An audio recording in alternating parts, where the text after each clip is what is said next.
My name is Walter Monroe.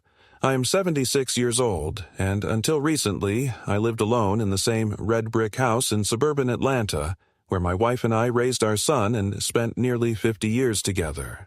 The neighborhood has changed over time. Old neighbors moved out, younger families moved in, trees grew taller, sidewalks cracked, but I stayed.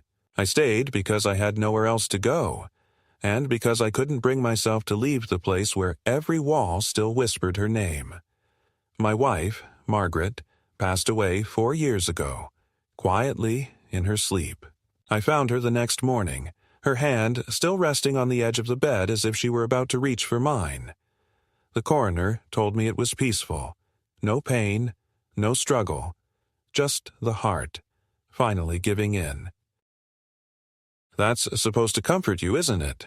When someone says they didn't suffer. But it didn't. Not really, because she left, and I stayed, and the silence she left behind is anything but peaceful. I had a workshop in the garage where I used to repair broken toasters, leaky faucets, furniture legs, anything that gave me the illusion of control, the feeling that I could still fix something. I was a maintenance man for nearly 40 years at a local school district. I used to wake up at 5 every morning, drink the first cup of coffee Margaret handed me while still half asleep, kiss her cheek, and head to work in my green uniform. There wasn't a leak or a stuck locker I couldn't handle. Kids called me Mister. Walt teachers trusted me. I worked hard, took pride in being reliable. But retirement, despite its promise of rest, brought a strange kind of grief. The rhythm of my days collapsed. My wife tried to keep me busy, enrolling us in church activities, potlucks, weekend drives. She wanted us to stay part of the world. I suppose I didn't try hard enough. I liked the routine, but I didn't understand back then how much of it was her. When she died, it was like all the scaffolding of my life fell apart. Our son, Jason, lives not too far from me, maybe 15, 20 minutes by car. He has a wife, Diane, and 2 daughters, Claire and Savannah. They're good girls, bright, always busy with something. I used to think I'd be a bigger part of their lives.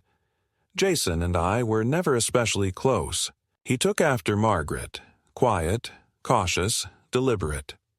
I respected that about him. But over the years, something in our relationship changed. Maybe it was slow, like rust creeping in along the joints of a once solid bridge. After Margaret passed, I thought Jason would step up, check on me more, maybe invite me over. And he did, in the beginning. But it faded fast. Birthday dinners became phone calls. Phone calls became texts. Texts stopped altogether unless I initiated them. I told myself he was busy. Mortgage, job, kids, life. Everyone's busy these days. The truth is, I tried to keep my independence. I didn't want to be a burden. I never wanted to be that old man everyone treads around, afraid he might fall or forget where he is. So I kept doing my grocery shopping on Tuesdays, picked up prescriptions at the same corner pharmacy where Margaret used to send me, and made myself simple meals. Toast, eggs, soup from a can. I managed, or at least I told myself I did. Everything changed last fall when I slipped on wet leaves in my driveway and broke my hip. The pain was like a knife driving straight into my leg, and for the first time in my life, I screamed. I remember lying on the cold concrete, leaves stuck to my coat, thinking, not about dying, but about how long it would take for someone to find me. The neighbors weren't home. No one heard me. I stayed there almost an hour before the mail carrier noticed me and called an ambulance. Surgery, rehabilitation, the whole humiliating procession followed. I was discharged after a month with a walker and a stern warning not to live alone for a while. You need support, the doctor said. Someone who can help with meals, movement, check on you. I didn't want to go to a nursing facility. Jason offered something that, at the time, sounded like salvation. "Dad," he said, "come stay with us a while. Just rest in the back room. Diane and I will help you get back on your feet." He was so convincing, so warm. I remember the way Diane nodded beside him on the hospital bed, holding one of those oversized thermoses she always carried. "We'd feel better knowing you're safe," she said. "Claire's away at college now, and Savannah's always in her room anyway. You'll have your own space, your own bathroom. No pressure, just rest." They helped me pack some essentials. Clothes, medications, Margaret's photo I kept on my nightstand. I left my house reluctantly, but reassured myself that it was temporary. A couple weeks, maybe a month. Then I'd be walking again, cooking my own eggs, drinking my morning coffee in peace, alone, as I always did. Jason drove me to their home, a large colonial with white siding and perfectly trimmed hedges. Everything was spotless, like out of a brochure. He parked in the driveway and opened the passenger door for me. Diane was already at the front step, waving. She helped me out slowly, took my walker, guided me inside. The house smelled of scented candles, lavender and something citrusy. Their dog, Baxter, barked once but didn't approach. "This way," Jason said, leading me down the hallway past the kitchen and dining room to a small room at the back of the house. It had a twin bed, a narrow dresser, and a single window with blinds pulled halfway down. "It's not much, but it's yours," he said. I thanked them both. I was grateful, truly. They carried in my things, helped me settle. That night, Diane made lasagna. Jason helped me to the dining table, and we ate together like a real family. I smiled, thinking, maybe this won't be so bad. I didn't know then how quickly warmth could curdle. I didn't know that the room they offered me so kindly would become more like a holding cell. I didn't know how fast a son's kindness could turn into something colder, quieter, more calculated. I didn't know I had just handed over my autonomy to people who no longer saw me as a man, but as something else, a liability, an inconvenience, maybe even an opportunity. I didn't know any of it then. I thought I was healing. I thought I was safe. I thought I was home. But I was wrong, and I would soon discover just how wrong I was. The first few days at Jason's house were filled with the kind of cautious optimism that clings to the early stages of any change. Diane made breakfast, soft scrambled eggs, toast without butter, tea instead of coffee. She insisted on helping me dress, though I could manage it myself, albeit slowly. Jason set up a television in the corner of the back room, tuned to the local news by default, and left the remote on the nightstand beside Margaret's framed photo. At night, he brought me a small bell and said, "Ring this if you need anything." The gesture struck me as tender, even a little old-fashioned, and for a brief moment I felt taken care of. I didn't ring the bell. I didn't want to trouble them.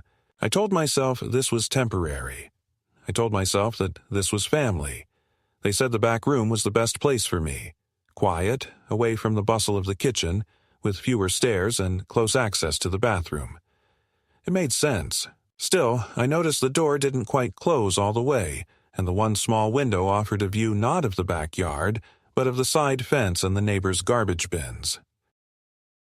The bed, narrow and creaky, sagged slightly in the middle, and I missed the firmness of my old mattress at home. But I said nothing.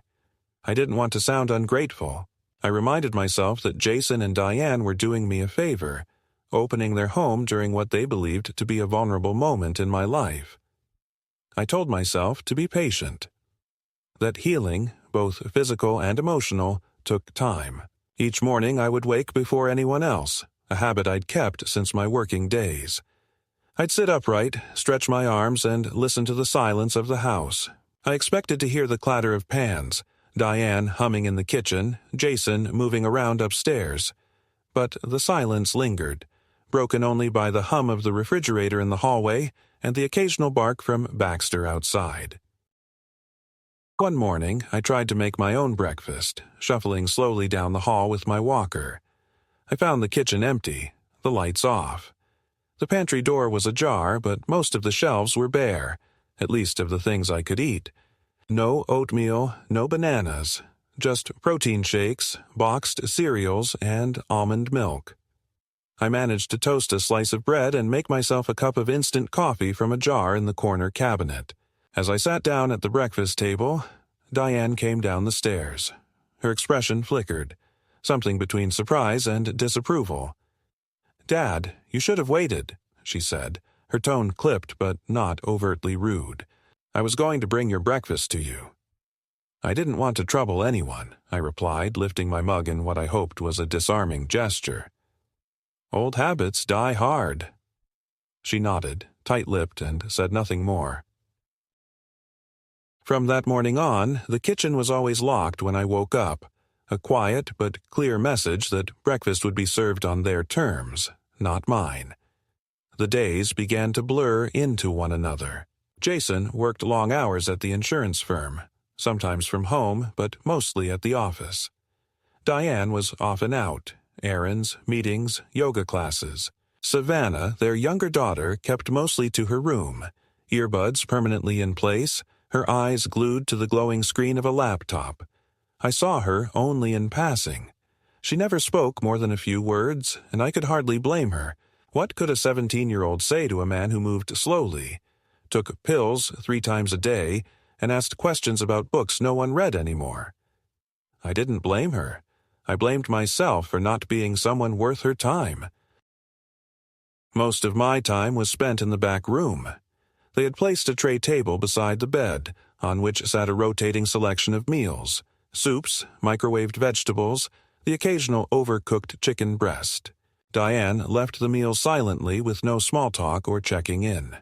Sometimes she forgot entirely, and I would go to bed with the metallic taste of multivitamins and tap water instead of dinner. I didn't complain.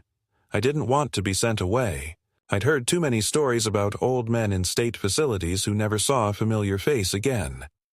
I reminded myself that this was family, even if it no longer felt like it. One afternoon, Jason came into the room holding a sheaf of papers. He stood by the door, didn't sit.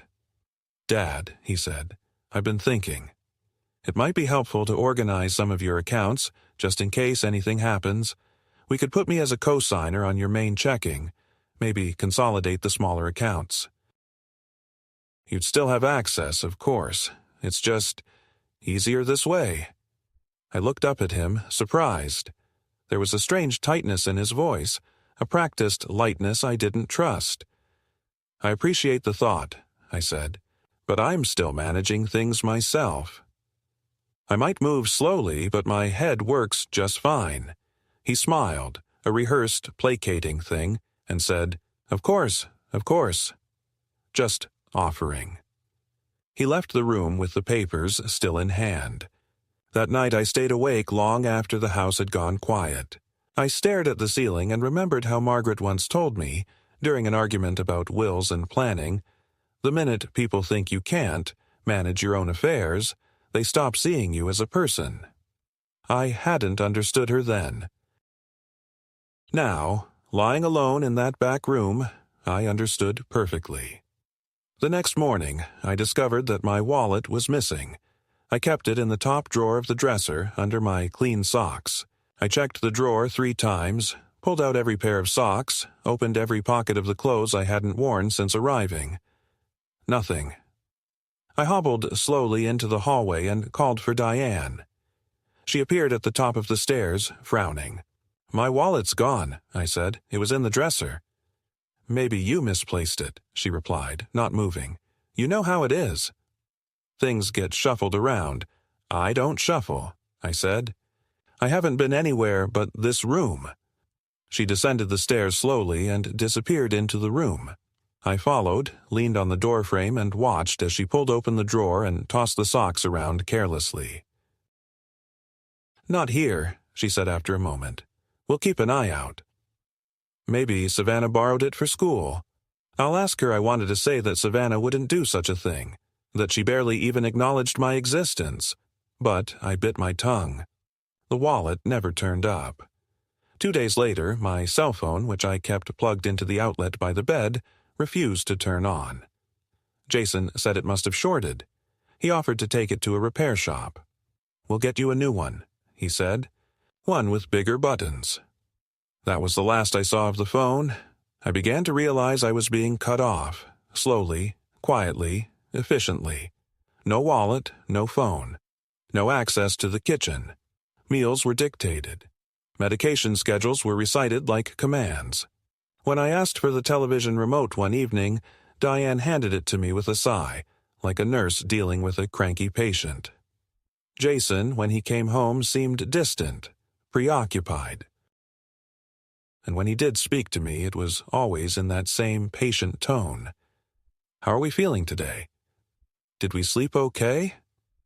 We. As if I were a toddler or a collective project. Not a father, not a man. One night, around midnight, I rose to use the bathroom and passed the cracked door of the upstairs study. Jason and Diane were inside, voices low. I heard Diane say, "He won't even notice. He's barely lucid half the time," Jason replied. "I don't know." "He's slower, but he's not stupid." Diane said something I couldn't hear, and then Jason, "We'll wait another week. Then we'll talk to the bank." I froze. My hand clutched the walker tight. I stood there in the dark hallway, the carpeted floor cold against my feet, heart pounding. And in that moment I understood what Margaret had tried to warn me about. They weren't helping me. They were preparing something I wasn't meant to recover from. Something that began the day I entered that back room. The next week unfolded with a subtle but unmistakable shift in the atmosphere of the house, as though an invisible curtain had been drawn between me and the rest of the family. There was no single event to point to, no shouting match, no confrontation, but the tone of everything changed. Breakfast, once delivered with a mild smile, now came late or not at all. Diane stopped knocking before entering the back room. She'd simply push open the door and announce, "Time for your pills," while placing the small plastic cup on the tray table and walking out without waiting for a word in return. Jason, when he was home, barely spoke to me. He passed through the hallway with a distracted nod, muttering something about conference calls or deadlines. Savannah disappeared entirely. Whether she was avoiding me or simply too busy with her life, I didn't know. I no longer asked. The room began to feel smaller, as if the walls were pressing in, stealing not just space, but dignity. I hadn't left the property in over 2 weeks. My only view of the world came through that narrow window, where I watched the neighbors' trash bins come and go, the same squirrels chase each other across the fence, the occasional Amazon truck idle and hiss. I asked Jason once, casually, politely, if I might get out for some fresh air. He paused, standing in the doorway, arms crossed. "It's not a good idea, Dad," he said. "You're still healing, and the stairs out back aren't safe." "We don't want another fall, do we?" "I could use the front door," I offered. He shook his head. "Diane's been reorganizing the entryway. Too many boxes. Just take it easy, okay? The weather's going to turn soon anyway." I nodded, but I felt something inside me begin to fracture, a small hairline crack running through the old foundation of trust I had tried to preserve.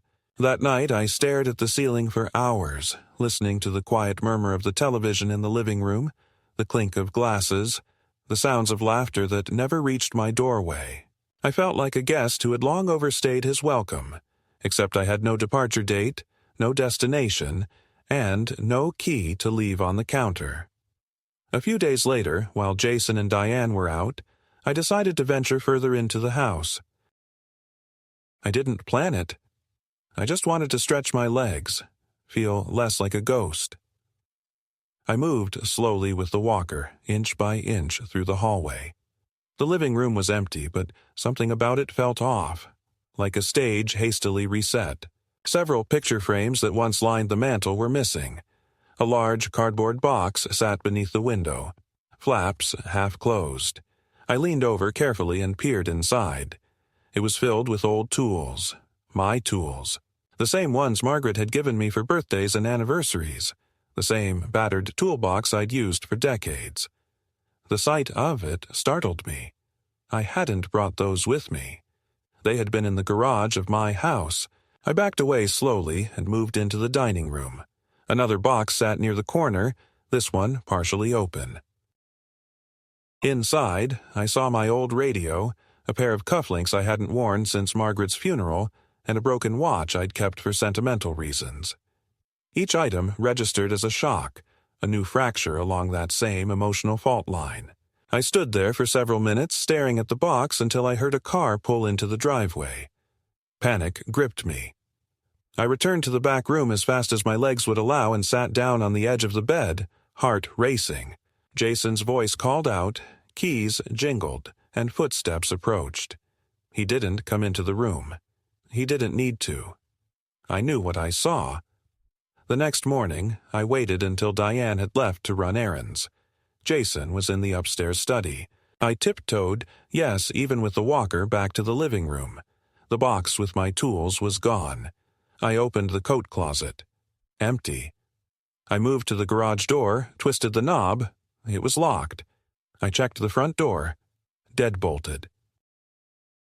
The house was becoming a fortress, and I was not the owner of the keys. 2 days later, I overheard another conversation. Jason was on the phone, speaking in low tones. I stood just outside the back room door, barely breathing. Yeah, I've got the papers. We'll say it's for power of attorney. Temporary, just medical stuff. He won't ask. He's too tired to care. A pause. No, I haven't told Diane. She's nervous. Thinks he suspects something. I stepped back into the room, heart pounding. A plan was unfolding behind closed doors, and I was the central piece. I had underestimated how far this would go. It wasn't just about keeping me quiet or out of the way. They wanted access to my accounts, my property, my life. And they were setting the stage, quietly rearranging the truth like boxes in the living room. Later that afternoon, Jason came into the room holding a manila envelope. "Hey, Dad," he said, too casually. "Got some forms from the doctor." Just routine stuff, follow-ups, rehab check-ins, that kind of thing. Mind giving them a quick signature? He held out the pen and I looked at him. Really looked. His face was familiar but distant, like a photograph of someone you used to know before the light changed in their eyes. I took the envelope, opened it, and scanned the top page. Power of attorney, medical and financial, durable, immediate. I thought this was from the doctor, I said evenly. Jason hesitated, then smiled. Yeah, it's just standard language. Doesn't mean anything's wrong. Just gives us flexibility in case you can't make it to appointments or if something happens. It's better to be prepared. And you'd be the one in charge, I asked, holding the page up. Just temporarily, he said, a little too quickly. You'd still have control. It's just for convenience I stared at the paper. I could sign it and make things easier. For him. I could refuse and start a fight I wasn't sure I had the strength to finish. I set the paper on the tray table and placed the pen beside it. "I'll read it over later," I said. "Maybe tomorrow." Jason's smile didn't reach his eyes. "Sure. No rush." He left the room, and I picked up the paper again, studying the fine print. Durable. Immediate. No expiration. All authority transferred. I placed the papers in the drawer and stared at them for a long time, as if I could will them into harmlessness. That night, Diane brought dinner, something beige and lukewarm, and stood by the door while I took the first bite. "Jason said you had some questions about the paperwork," she said, voice neutral. "I did. It's just for your protection." "We want to help," I nodded slowly, swallowing. "Of course." She lingered another moment, then turned and left. Sleep was impossible that night. I sat up in bed, listening to the silence, broken only by the occasional groan of the house settling around me like a body preparing to rest. I imagined what would happen if I signed those papers, how quickly the rest of my accounts would vanish, how soon my house, my only real asset, might become theirs. I had no evidence, only instinct, but the pattern was too clear to ignore. In the morning, I asked Jason if he could take me back to my house, just to check on a few things. He stiffened. "It's really not safe yet," he said. "Your hip isn't ready." "I just want to look around," I said, "not move back in." 15 minutes. "I'll think about it," he said, and then he left for the day. He never brought it up again. Days passed, and then a week. I asked again. He said the locks needed changing, that the plumbing had backed up, that it wasn't a good time. Eventually, I stopped asking, but I started planning.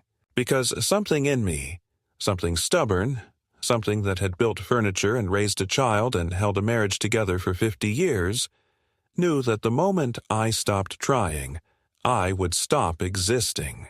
They had moved the line once, turning my room into a cell. Now they were preparing to cross the next one, and I would not let them. Not quietly, not with a signature, not ever. It was a Thursday morning when I overheard a conversation that made everything fall into place, like the final click of a lock you didn't even know was closing. I hadn't slept well the night before, and I'd gotten up earlier than usual, moving slowly from the bed to the door and cracking it just an inch. Jason and Diane were in the kitchen, their voices low, but not low enough. They were talking about the pawn shop. Not in vague terms, specifics. Diane mentioned the address. Jason said something about the last box and don't forget the ring. I felt my stomach lurch. The ring. Margaret's wedding ring, which I had kept in the small wooden box in my dresser back home. Not here. I had checked for it weeks ago and told myself it must have been misplaced. But now I understood. They had gone into my house. They had taken my things. They weren't waiting for my approval. They weren't even pretending anymore. After they left, I waited an hour, feigning sleep when Diane peeked in, then slowly dressed myself.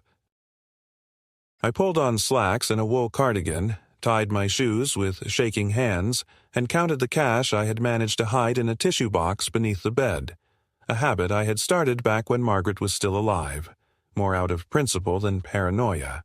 It was just under $400. I took it and quietly made my way down the hallway, through the kitchen and to the garage. The door was unlocked for once, and their second car, the older Honda, sat there with keys still hanging from the hook. I hesitated for only a second before taking them and stepping outside into the bright morning air. I hadn't driven since the accident, and my hands trembled as I gripped the wheel. But the roads were familiar, muscle memory guiding me more than anything else. I drove slowly, carefully, following the street signs until I reached the small pawn shop nestled between a laundromat and a tattoo parlor. It was the kind of place you pass without noticing, the kind you don't enter unless you're desperate or reckless. The bell above the door rang softly as I stepped inside. The shop smelled of old electronics, worn fabric, and desperation. A young man in a beanie looked up from behind the glass counter. "Help you with something?" he asked, distracted, barely lifting his eyes. "I'm looking for some items," I said. "A set of woodworking tools, a woman's gold wedding ring, an old radio, possibly pawned in the last 2 weeks by a man named Jason Monroe." He blinked, then straightened up slightly. "You family?" "I'm his father," I said. "And those items were stolen from me." He looked uncertain for a moment, then walked to the back room without a word. When he returned, he was holding a shallow tray. In it was my hammer, my old tape measure with the worn leather strap, Margaret's ring, still in its velvet box, and, God help me, the small photo of us from our 25th anniversary dinner, framed in silver and scuffed at the corners. I felt something in my throat twist painfully. "I thought maybe it was a mistake," the man said quietly. "I mean, he didn't look like he needed the cash. Nice clothes, newer car, said he was clearing out his father's place after he moved into a facility." I looked at him, the words barely forming. "How much did he get for these?" $350 total, the man said, shrugging. He didn't haggle. Just wanted it done, I pulled out the cash I had brought and handed it over without hesitation. "I want them back." Every piece he nodded, took the money, and began wrapping the items in newspaper. "You want a bag?" I shook my head. "No, I'll carry them." I walked back to the car, my arms full of the past, heart heavy with a grief that didn't come from death but from betrayal so complete it scraped the bottom of something I didn't know I still had inside me. I sat in the driver's seat and stared ahead for a long time, watching the sunlight shift on the dashboard, feeling the slow tide of rage, grief, and resolve swell within me. They weren't waiting for me to die. They were clearing the space, preparing the narrative. Jason had spoken about me as if I were already gone, a man to be remembered, not included. When I got back to their house, I didn't go inside. I parked down the street and sat in the car for over an hour, thinking. My phone had been gone for weeks, but the car's radio still worked. I tuned it to the oldies station and let the music fill the space around me like armor. Then I drove, not home, not yet, but to the public library where I could use one of the computers without needing to explain myself. I spent 2 hours online looking up my accounts, checking balances, searching legal terms, power of attorney, involuntary commitment, guardianship petitions. I didn't know what they were planning, but I knew now that it was bigger than just a few boxes in a pawn shop. They wanted control. They wanted legal leverage, and they wanted it before I realized what was happening. I printed out statements, pulled up the contact for my bank, and found the name of the lawyer Margaret and I had used decades ago to draft our will. He was retired now, but his firm still existed. I made an appointment for the following day. When I returned to the house, I used the side door. Diane was in the kitchen. She looked up, startled. "Where were you?" "Out," I said flatly. "You should have told us." We were worried. I raised an eyebrow. "Worried enough to pawn my wedding ring?" Her face paled. "I don't know what you're talking about." I held up the box. "Then you won't mind me asking Jason, will you?" She stared at me, silent, then turned away. That night, Jason didn't speak to me. He came in late, avoided eye contact, didn't mention the papers he had tried to get me to sign, but I noticed he had moved the envelope from the drawer. It was no longer in my room. I didn't care. I had seen what I needed to see. They had written the story already. The aging father, confused, losing memory, living quietly in the back room while the adult children sorted out the mess. A simple, sanitized ending. But they forgot something. I wasn't gone yet. I hadn't surrendered, and I would not let them decide how my story ended. The day after the pawn shop, I woke with the raw steadiness that follows a night of very little sleep and too many thoughts, the kind of steadiness that is more like a brace than a cure, and I dressed slower than usual because every movement made my hip complain, and because I had decided there would be no bell ringing that morning, no waiting for footsteps in the hall, no accepting a tray that arrived when it pleased someone else, and as I tightened the laces with numb fingers, I could already hear their voices in the kitchen, Jason's clipped and managerial, Diane's bright with the brittle cheer people use when they're worried someone might overhear the truth leaking out from between rehearsed lines. I stepped into the doorway and waited, and when Diane came with the pills, I told her I had an appointment at the library to print insurance forms, a harmless lie wrapped in words she understood, and she nodded too quickly, said she'd drive me after. She finished a call, then forgot me for an hour while I sat still and counted the ways a person can be erased without a single raised voice, and when she finally returned with her purse and a fixed smile, I let her take the handles of the walker and guide me out, not to the library as it turned out, but to a clinic I had never heard of, a beige building with a name that sounded like a developer's dream of compassion. She said it was just a quick assessment for my physical therapy plan. A routine screening. Nothing invasive, she said, and she kept saying it while she signed something at the front desk and while a nurse with a laminated badge led me down a corridor. That smelled faintly of disinfectant and coffee, and only when we sat in a small room with a plastic plant on the windowsill did the forms appear. Thick, official, already filled in except for my signature. not therapy at all, but cognitive screening, and a release allowing Jason to receive results directly. And I looked at the line for my signature and then at Diane, who couldn't quite meet my eyes, and I said I wasn't refusing care, but I would not sign anything today. And, if they were concerned about my cognition, they were welcome to speak to my primary doctor, whose name they already had, if this were as routine as they claimed. The nurse smiled the way people do when they've been warned a difficult relative might cause trouble, said we could reschedule, and printed me a copy of the unsigned forms when I asked for them. And on the drive home, Diane kept the radio too loud and her answers too short. And at one point she said, almost gently, that I was making things harder than they needed to be, that families do better when everyone lets the most practical person steer.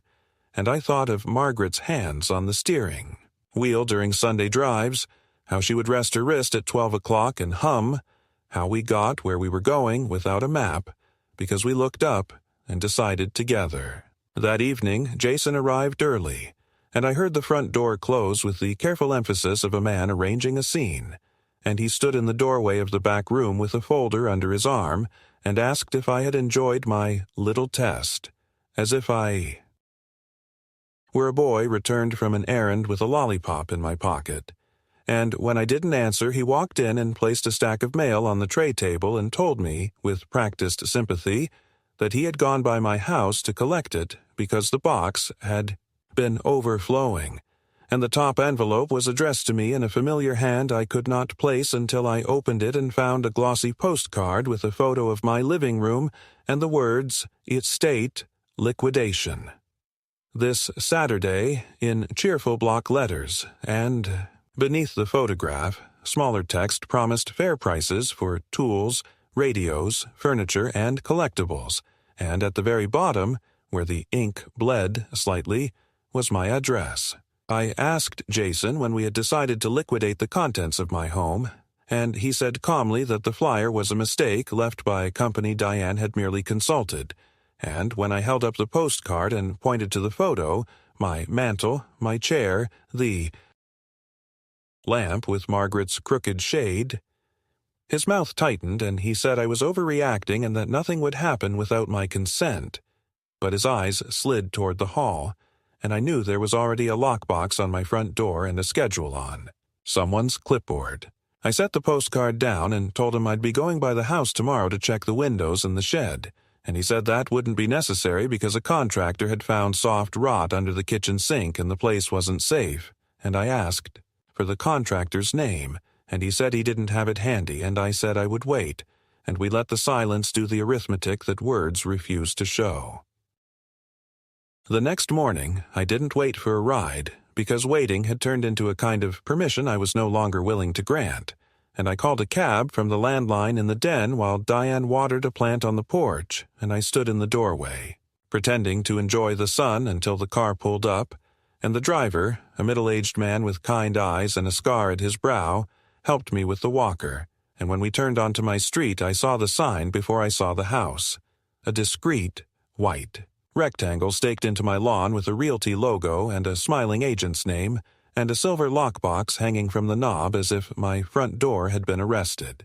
I asked the driver to wait while I made a slow circuit of the yard, and by the garage I found a length of blue painter's tape still stuck to the siding where someone had measured for shelving, and through the workshop window I could see gaps on the pegboard like missing teeth where my chisels and planes had hung, and when I tried the back gate it opened to reveal a trio of folding tables stacked with boxes labeled in permanent marker, books, kitchen, linens, and on one box, written in a smaller, familiar hand, the words D.A.D's Photos, which I lifted with both arms against my chest and carried to the cab like contraband.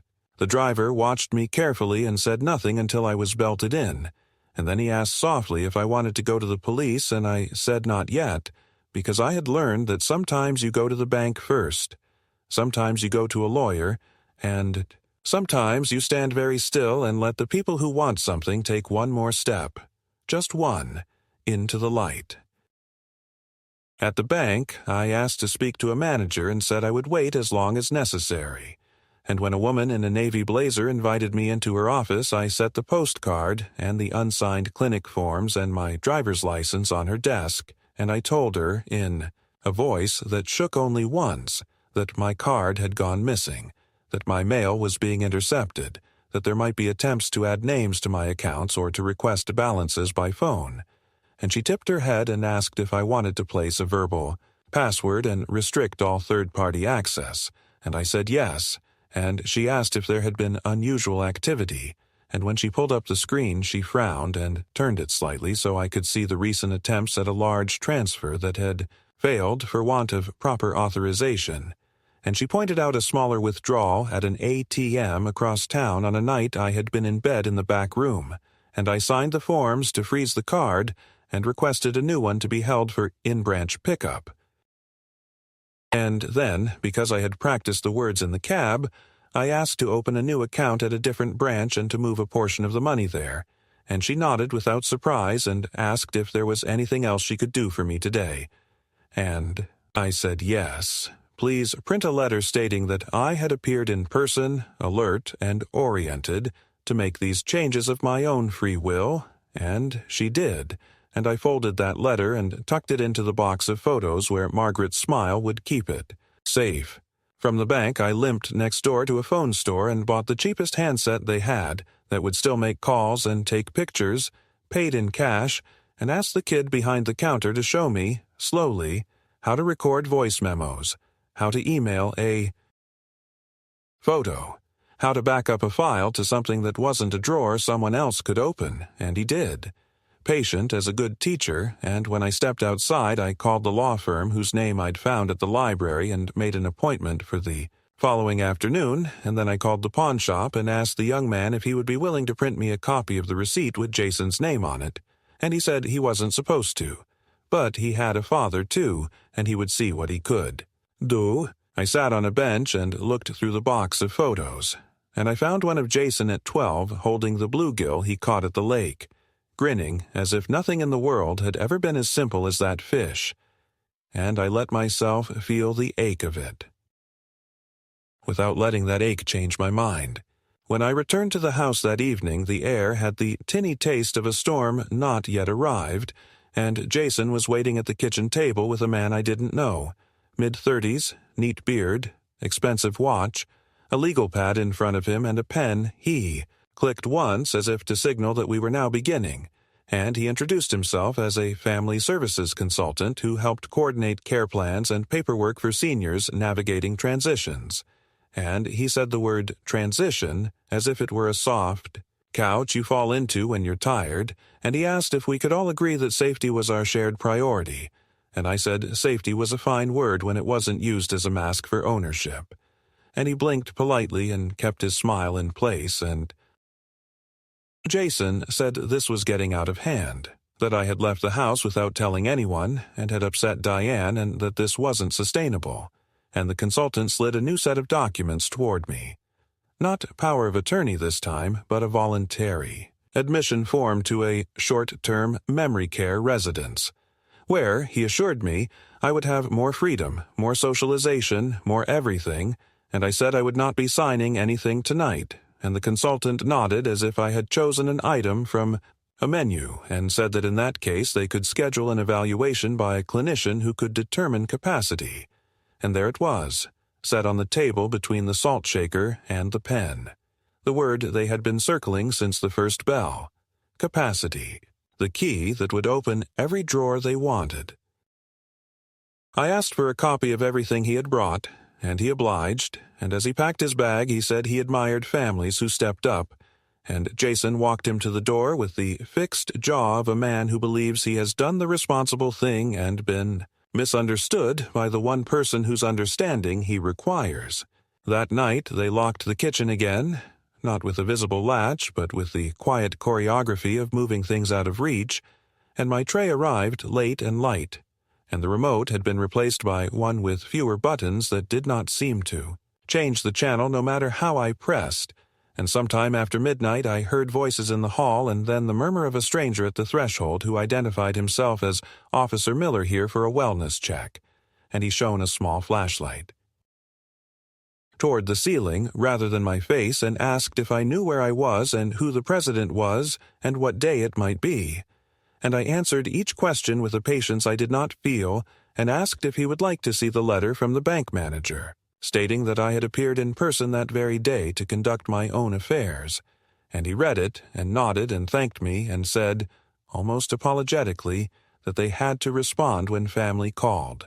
And I said I understood and asked if he had children, and he said 2 boys, and that they were still small, and that he hoped he would do better when they were grown. And I told him I hoped so too, for all our sakes. And he wished me a good night and left the door a little wider than he'd found it. In the morning, the sky finally broke and rain came hard enough to blur the fence outside my small window. And while the storm muscled the gutters, I listened to the house move around me and I made a list in my head of what I had, what I needed, and what I was willing to leave behind. And on that list I put my marriage photo, my driver's license, the bank letter, the unsigned forms, the postcard, the new phone with its small, stubborn memory, and the box labeled DAD's photos, which felt heavier than its contents warranted because it now held proof as well as pictures, and I waited for the sound of the garage door and the quiet house that follows people who believe they have you surrounded.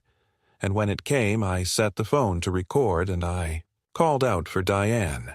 And when she appeared, I asked, without raising my voice, whether she had called the police the previous night and whether she intended to do so again. And she said she had been scared and that I seemed confused and that she didn't know what else to do, and I told her fear was not a license to invent facts. And she flinched and said Jason would handle it, and I said I knew he would, which was why I had an appointment tomorrow with someone who would handle it for me. And she stared at me as if I'd spoken a language she had forgotten she once knew.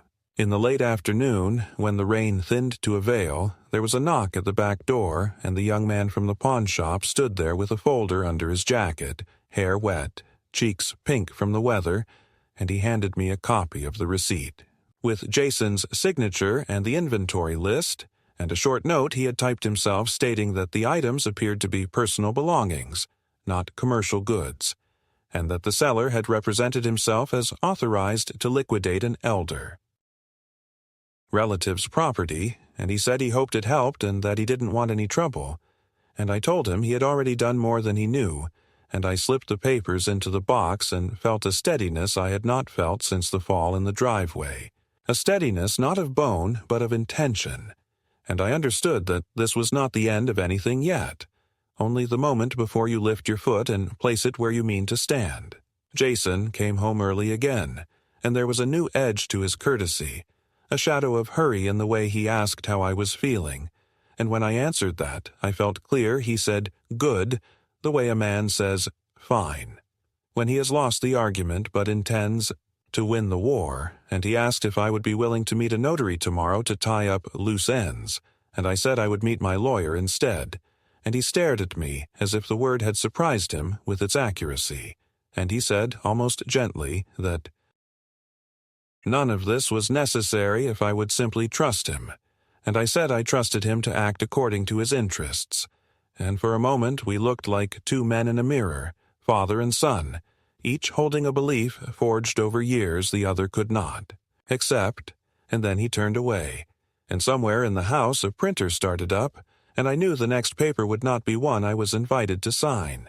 That night the wind rattled the gutters again and the power flickered, and I lay awake and listened to the rain hammer the lockbox on my own front door across town, and I counted the seconds between thunder and the crack that follows until the numbers settled my breath, and I thought of Margaret's voice when she would say, in the kindest tone she had, that people reveal themselves most clearly when they are certain you are unable to answer back.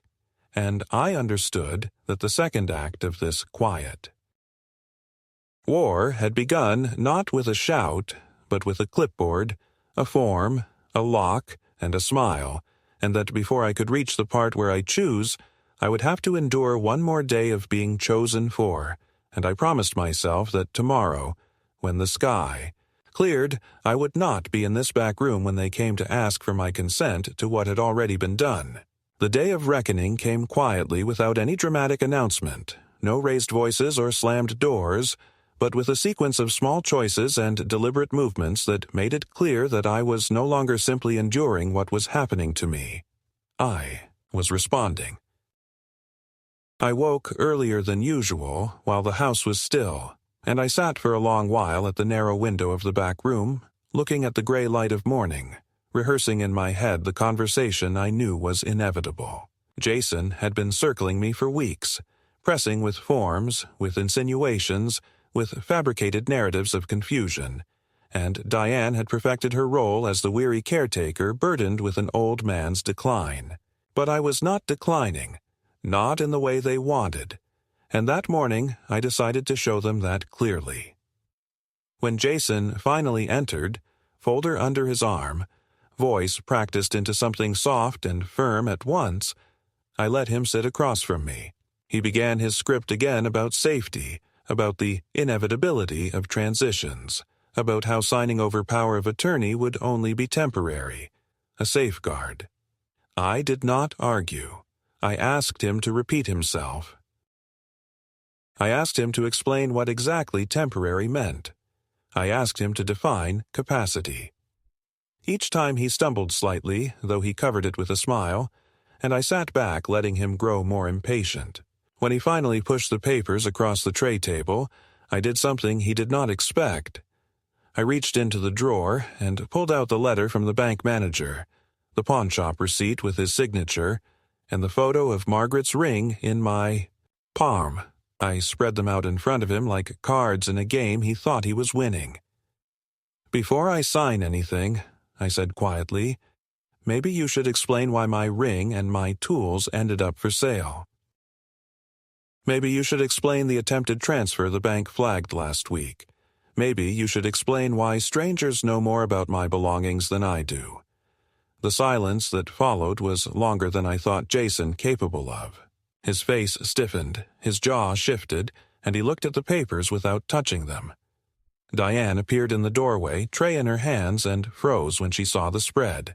For the first time since I had moved into that room, they both looked smaller to me, as if the air had been pulled out of their practiced authority. Jason recovered first, of course. He leaned forward, lowering his voice, trying to summon the intimacy of son to father. "Dad, you don't understand. We did what we had to do. You've been vulnerable, and people take advantage." "Not people," I cut in. "My son." That stopped him.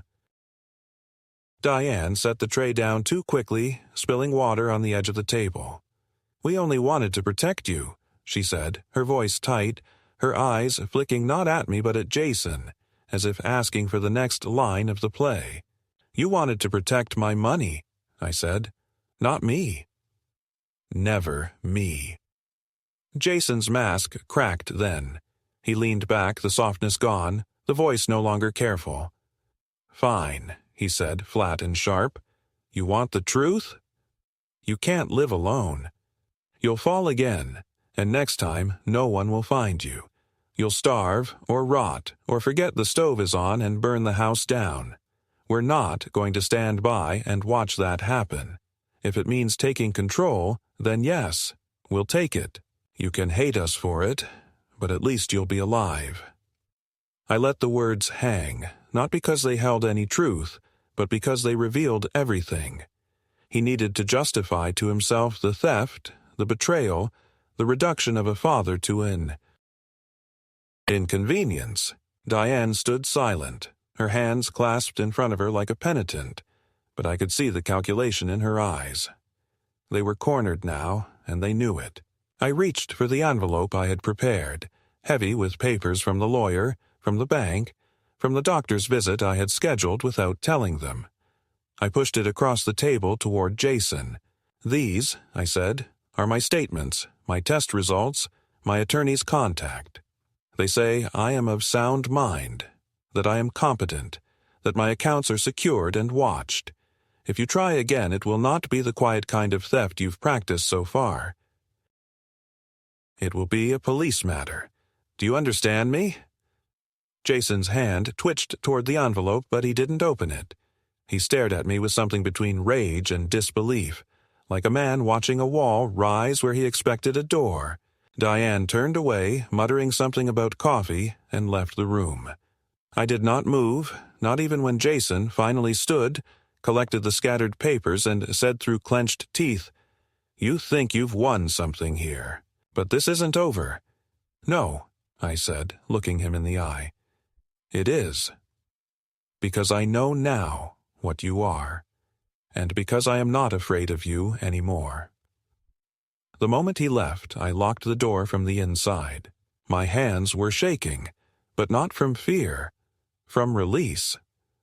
For weeks I had been suffocating under the weight of suspicion, of silence, of half-truths whispered in halls. That morning, it broke. I had spoken, not pleaded. I had confronted, not evaded. And in doing so, I had taken back something they thought was already gone. My will. Later that day, when the house grew quiet again, I packed the essentials into a bag. Margaret's photo, my new phone, the documents, the hidden cash. I left the rest. They had already taken most of what mattered anyway. I called a cab from the landline and waited in the doorway until the headlights appeared. Jason's car was not in the driveway. Diane was upstairs. I walked out into the evening air without a word, without a backward glance, and I closed the chapter of the back room for good. I did not go back to the back room. Not that day and not any day after, because once you have seen yourself reduced to a piece of furniture that the household moves around to clear a path for its own comfort, you either accept the place they give you, or you stand up, however slowly, and claim a different one. So I rode from their driveway to the attorney's office with the box of papers and Margaret's ring wrapped in a handkerchief, and I signed what needed signing to anchor the ground under my feet. A living trust with a bank fiduciary as successor. A springing power of attorney that activates only upon two independent physicians' determinations, and not a son's impatience. A new will that removes Jason and Diane from any bequest and directs what I own toward a small scholarship in Margaret's name for students learning the trades that kept bread on our table for 40 years. And as I initialed each page, I felt a sensation almost physical, as if a tight band around my chest had been cut, and I could finally draw a full breath without asking anyone's permission. From there, I went to the police station and filed a report that read dryly when the clerk printed it, but which carried in its thin paragraphs all the weight of what had been done. Unauthorized access to my residence, fraudulent attempt at a transfer, the removal and pawning of personal effects including a wedding ring, and I gave them the receipt and the photo and the bank manager's letter, and I listened while an officer explained that family cases often end not with handcuffs, but with boundaries that hold because the paper makes them real. And I said I understood, and that the paper was exactly what I had lacked in the back room where everything was spoken and nothing was written down except the parts that would have taken me out of myself. I rented a small apartment in a low brick building that faces east toward a strip of stubborn pines and a cracked basketball court where boys play until the light fails.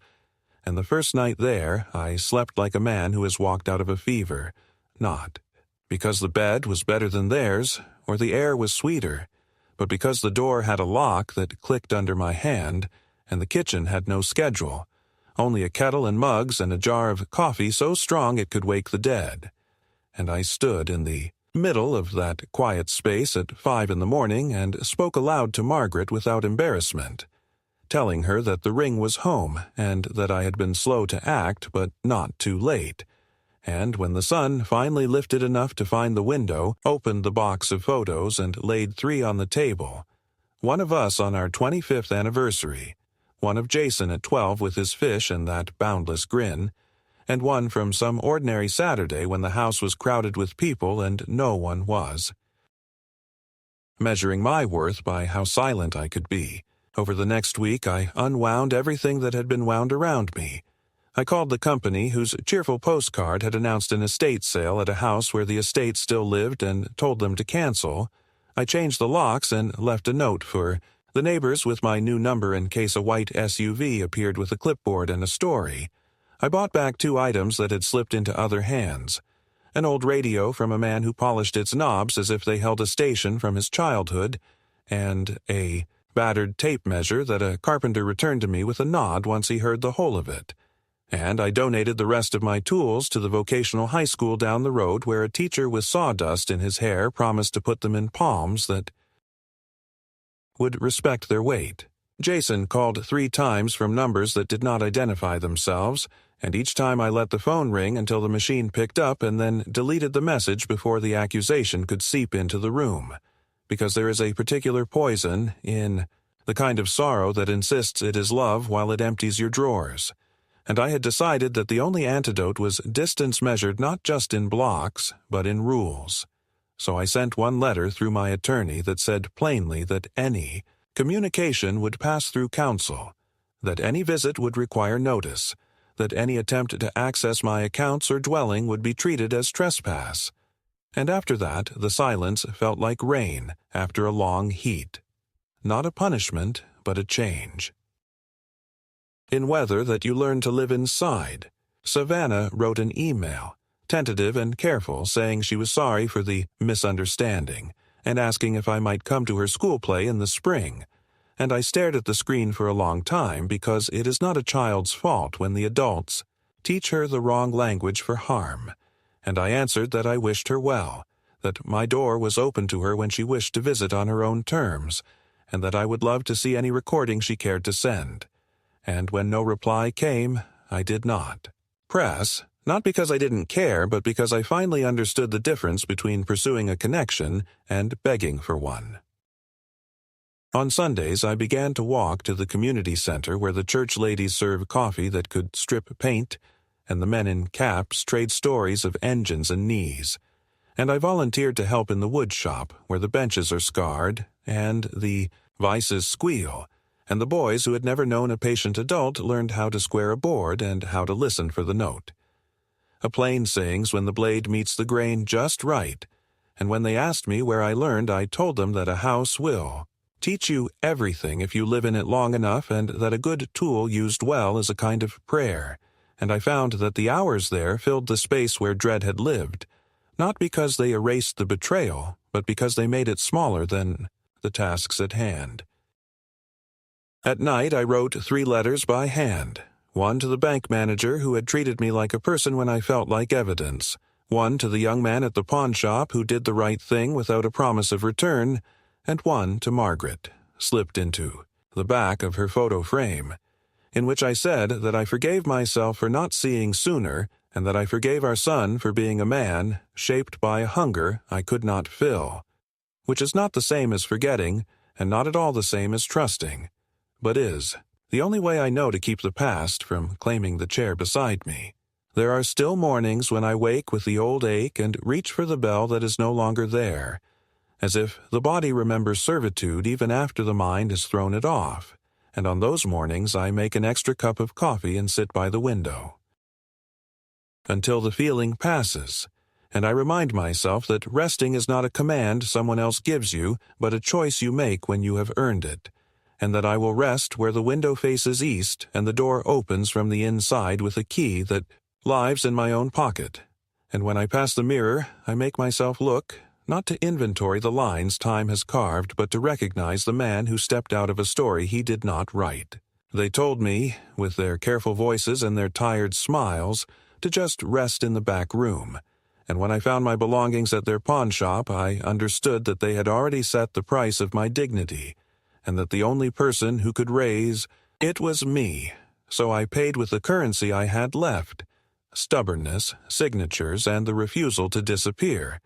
And now, when the knock comes at my door, it is a neighbor with a jar of jam, a boy with a crooked picture frame to fix, or no one at all, just the wind testing the latch and finding it sure.